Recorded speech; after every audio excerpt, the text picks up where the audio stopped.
Hi friends, Wednesday அப்புறம் Thursday மீன்வாங்க நம்ம பார்க்கலாம். வாங்க. வெட்னஸ்டே போல் வந்து பார்த்தீங்கன்னா ஈவினிங்காக வந்து கீரை வந்து ஸ்ட்ரீட்லேயே கொண்டு வந்தாங்க.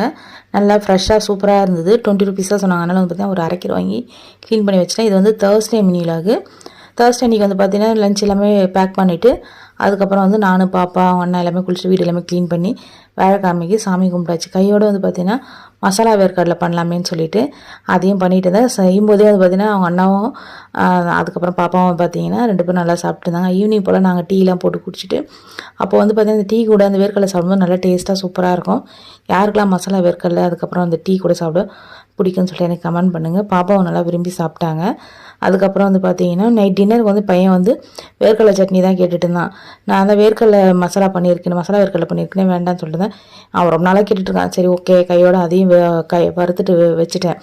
ஈவினிங் போல் வந்து பார்த்திங்கன்னா சட்னிலாம் அரைச்சி ஒரு 7 மணி போல் அவங்களுக்கு தோசைலாம் சுட்டு கொடுத்தாச்சு. ஐஸ்கிரீம் வந்து பார்த்திங்கன்னா ஒரு 1 வீக்காக கேட்டுட்டு இருந்தாங்க.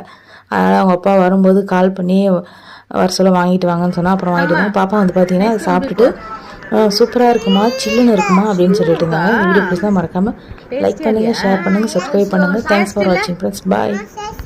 இருக்கா?